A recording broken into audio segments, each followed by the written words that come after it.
நான் அவர்களுக்கு கீர்த்தி பொருந்திய ஒரு நாற்றை எழும்ப பண்ணுவேன். இந்த மாதம் இந்த வார்த்தையை கர்த்தர் கிருபையாய் நமக்கு ஆசீர்வதித்து வாக்குத்தத்தமாய் தந்திருக்கிறார். தேவ பிள்ளைகள் அவமானத்தாலும் பஞ்சத்தாலும் வாரிக்கொள்ளப்படுவதை கொஞ்சமும் விரும்பாத தகப்பன். ஆமென். ஒரு பிள்ளை பட்டினியா இருக்கிறதை எந்த ஒரு பெற்றோரும் விரும்ப மாட்டார்கள், எந்த ஒரு தகப்பனும் விரும்ப மாட்டான். அதுபோல பிள்ளை அப்பம் கேட்டால் அந்த தகப்பன் ஒருபோதும் கல்லை கொடுக்க மாட்டார். பொல்லாதவர்களாகிய நீங்களே உங்கள் பிள்ளைகளுக்கு நல்ல ஈவுகளை கொடுக்க அறிந்திருக்கும் போது உங்களுக்கு தெரியுது உங்க பிள்ளைக்கு என்ன செய்யணும், என்ன கொடுக்கணும் என்று. ஆமென். அப்படி என்றால் பரலோகத்தில் இருக்கிற பிதா, ஆமென், நாம் பிள்ளைகளை எப்பொழுது நேசிக்க ஆரம்பிக்கிறோம், அவர்கள் நமக்கு பிள்ளைகளாய் பிறந்த பிறகு, ஆமென், பிறந்த பிறகுதான் பேரே வைக்கிறோம். 2 பேரோடு இருப்போம். அல்லேலூயா. சிலர் புருஷன் ஒரு பேர் வச்சிருப்பாங்க, மனைவி ஒரு பேர் வச்சிருப்பாங்க, தாத்தா ஒரு பேர் வச்சிருப்பாங்க, பாட்டி. சிலருக்கு பேர் பார்த்தா 2 பாஸ்போர்ட் அதுக்கே அடிக்க வேண்டி வரும். ஆமாம், அவ்வளோ பெருசா இருக்கும். பிள்ளை வளரும் போது இப்படி பேர் வச்சுட்டீங்களேன்னு. ஏதோ ஒரு குறிப்பிட்ட ஊர்ல நினைக்கிறேன் மொத்தமா A to Z வரை பேர் வச்சுட்டான். இதான் பேர் என்னெல்லாமோ வைக்கிறோம். ஆனால் நாம் ஆராதிக்கிற தேவன் நாம் தோன்றும் முன்னமே நமக்கு பேர் வைத்து விட்டார். இந்த அறிவு நமக்கு ஆச்சரியமா இருக்கிறது. உலக தோற்றத்துக்கு முன்னே நம்மை நேசிக்க ஆரம்பிச்சிட்டார். உலக தோற்றத்துக்கு முன்னே நம்மை நேசிக்க ஆரம்பித்து விட்டார். ஹல்லேலூயா. அப்போ எனக்கு முன்னாக அவருடைய நேசம் அட்வான்ஸாவே இருக்கு. ஆமென். இதை வர்ணிக்கவே முடியாது, இதை விவரிக்கவே முடியாது. ஹல்லேலூயா. அதனாலதான் ஒரு தேவ பிள்ளைக்கு எல்லாமே இயேசுதான். சத்தமா ஆமென் சொல்லுங்க பார்க்கலாம்.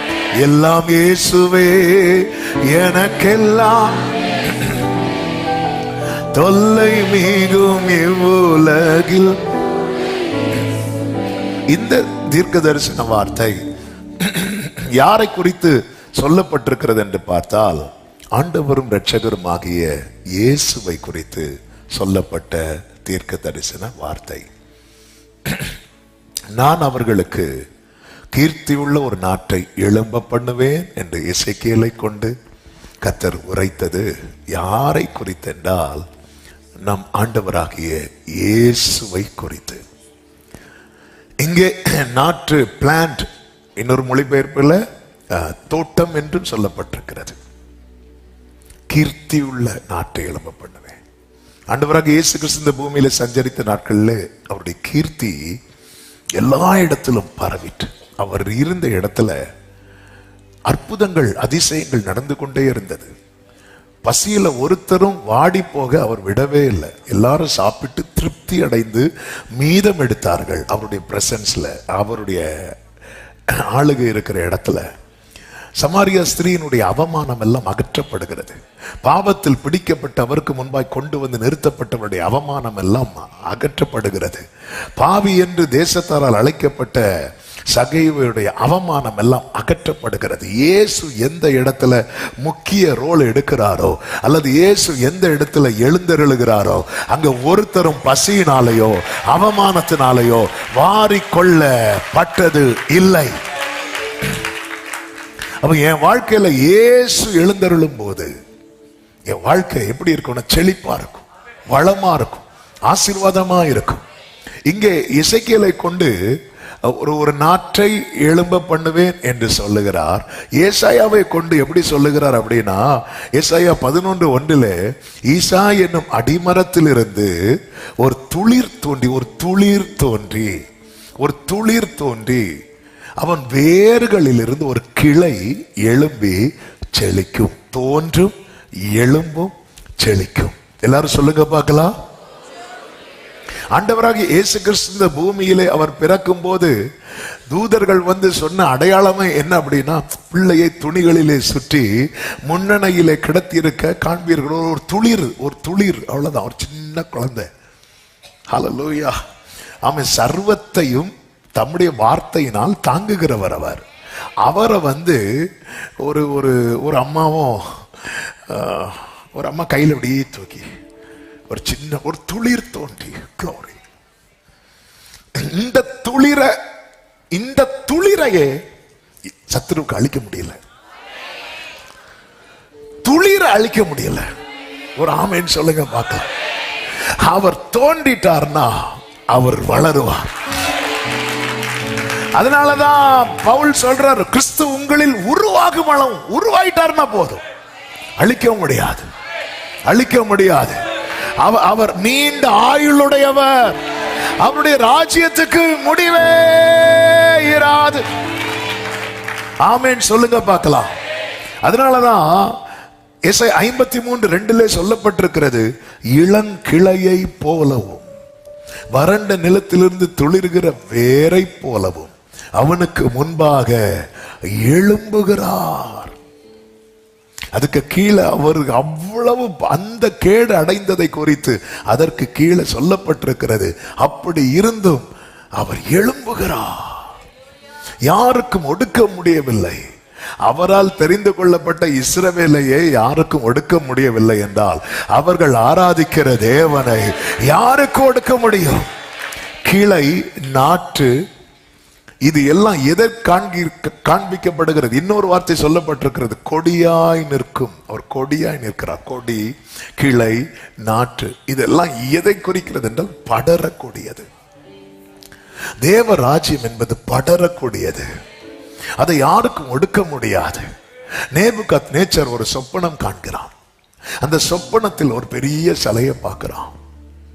பல பகுதிகளாக, அதாவது தலை பொன்னிறமா இருக்கு, அடுத்த போர்ஷன் இன்னொரு டைப்பா இருக்கு, கால் பகுதி இன்னொரு டைப்பா இருக்கு. இந்த சொப்பனத்துக்கு யாருக்கும் சொப்பனத்தையும் சொல்ல தெரியல, அர்த்தமும் சொல்ல தெரியல. ஆனால் கர்த்தர் அந்த மறைபொருளை தானியேலுக்கு வெளிப்படுத்தும் போது அதை தானியேல் ராஜாவுக்கு சொல்லும் போது நமக்கு தெரியும். என்ன சொல்றாருன்னா, இந்த தலை நீங்க இந்த உங்க ராஜ்யம் ரொம்ப டாப்ல இருக்கு, ஆனா இதுவும் அடிபடும், இப்படி ஒவ்வொன்றாய் அடிபடும். ஆனா ஒரு ராஜ்யம் மட்டும் அடிபடாது, அதுதான் தேவனுடைய ராஜ்யம். அதுக்கு முடிவே கிடையாது. அவர் என்றென்றும் அரசாளுகிறவர். எத்தனை பேர் எத்தனை பேர் எத்தனை பேர் எத்தனை ராஜாக்கள் எழும்பின, பிரபலமான ராஜாக்கள், பெரிய ராஜாக்கள் இன்னைக்கு இல்லை, ஒருத்தருமே இல்லை. நான் தான், என்னை தவிர வேறு ஒருவனும் இல்லை என்று சொன்ன ஒருத்தரும் இல்லை.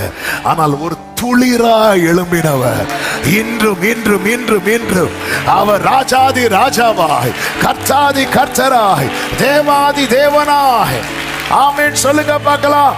அவர் நாமம் இயேசு கிறிஸ்து, அவர் நாமம், கைகளை தட்டி அவர் நாமம்,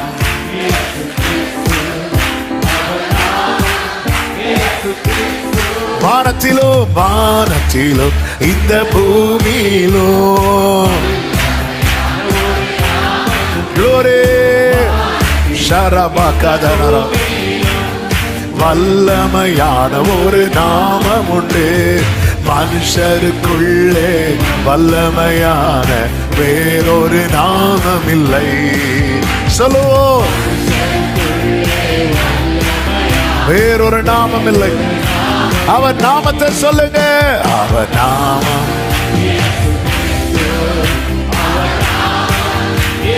glory, அவர் நாமம்.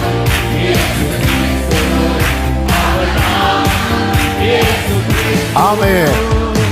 அவரை குறித்து அப்போஸ்தலனாகிய பவுல் சொல்லும் போது, அப்போஸ்தலர் 13வது அதிகாரத்தில் தேவாலயத்தில் பவுலை பேசும்படிக்கு இடம் கொடுக்க பவுல் எழுந்து நின்று இஸ்ரவேலரை கர்த்தர் புறப்பட பண்ணினதிலிருந்து பேச ஆரம்பிக்கிறார். எல்லாத்தையும் சுருக்கமா பேசிட்டு இயேசுவை முன்னிறுத்தும்படியாக. அதனுடைய 21 முதல் நீங்க பாத்தீங்கன்னா தெரியும். அந்த இஸ்ரவேல் ஜனங்கள் ஒரு ராஜா வேண்டும் என்று கேட்டார்கள். அப்படியே தேவன் சவுலை அவர்களுக்கு 40 வருஷமாய் கொடுத்தார். பின்பு அவர் அவனை தள்ளி தாவீதை அவர்களுக்கு ராஜாவாக ஏற்படுத்தி, ஈசாயின் குமாரனாகிய தாவீதை என் இருதயத்துக்கு ஏற்றவனாக கண்டேன், எனக்கு சித்தமானவைகள் எல்லாம் அவன் செய்வான் என்று அவனை குறித்து சாட்சியும் கொடுத்தார். அவனுடைய சந்ததியிலே தேவன் தமது வாக்கு தத்தத்தின்படியே இஸ்ரவேலுக்கு இரட்சகராக இயேசுவை எழுப்பினார். இயேசுவை எழுப்பினார், எழும்ப பண்ணினார், எழும்ப பண்ணினார். அவர்களுக்கு கீர்த்தியுள்ள ஒரு நாட்டை எழும்ப பண்ணுவேன். அவர் தம்முடைய வாக்கு தத்தத்தின்படியே எழும்ப பண்ணினார். 27 சொல்லப்பட்டிருக்கிறது. அதுக்கு கீழே நிறைய காரியம் சொல்லிட்டு 27 வாசிங்க. இந்த வேர்டை கவனிக்கணும். எருசலேமில் குடியிருக்கிறவர்களும் அவர்கள் அதிகாரிகளும் அவரை அறியாமலும் தீர்க்கதரிசிகளின் வாக்கியங்களை அறியாமலும்னா இவங்க எல்லா வாரமும் சர்ச்சுக்கு போறாங்க, ஆனா அறியல. எப்படி அறிய முடியும்? அப்பதான் நமக்கு தூக்கமே வருது. அவன் இப்ப என்ன வாசிக்கிறாங்க? யார் வாசிக்கிறாங்க? சங்கீதம் 63. சங்கீதம் 63 எடுத்து வச்சாச்சு. அடுத்து வாஸ்து முடிகிற வரை ரெஸ்ட். வாஸ்து முடிஞ்சதுக்கு அப்புறம் ஆமென். இது அவங்க அறியல. அவரை அறியாமலும் ஓய்வு நாள் தோறும் வாசிக்கப்படுகிற தீர்க்கதரிசிகளின் வாக்கியங்களை அறியாமலும், இந்த வேர்டு எனக்கு ரொம்ப பிடிச்ச வேர்டு, அவரை ஆக்கினைக்குள்ளாக தீர்த்ததினாலே அந்த வாக்கியங்களை நிறைவேற்றினார்கள். அதாவது அவர் பட்சத்தில் இருக்கிற ஒரு டீம் உண்டு, அவருக்கு எதிராக இருக்கிற டீம் உண்டு. 2 டீமுமே வேதத்து வாக்கியங்களை நிறைவேற்ற டீம். ஆனா அவரை அறிந்தவர்கள் அவர் பட்சத்தில் இருந்து நிறைவேற்றுறாங்க, அவரை அறியாதவர்கள் அவர் எதிர் டீம்ல இருந்து நிறைவேற்றுறாங்க. ஆமென். நம்ம எந்த சைட்ல இருந்து நிறைவேற்றுறோம்? ஆனா எதிர் டீம்ல இருந்து நிறைவேற்றுறவங்க கதை அவுட். அவங்க இந்த பட்சத்துல இருந்து நிறைவேற்றுறவங்க அவரோடு கூட இருப்பாங்க. அவரை அறியாதவர்கள். ஒரு காரியத்தை புரிஞ்சுங்களா? தேவன் ஒருத்தங்களை எழும்ப பண்றாங்கன்னு வைங்களேன்.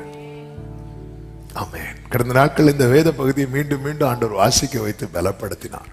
தேவன் உங்களை எழும்ப பண்ணிட்டார்னா, உங்களுக்கு எதிரா செய்யறாங்க தெரியுமா, அவங்க செய்யறது கூட உங்க வாழ்க்கையில வாக்கியங்கள் நிறைவேறுவதற்கானதை தான் செய்து கொண்டிருக்கிறார்கள். இது நம்மளால ஜீரணிக்க முடியாது. இதுதான் உண்மை.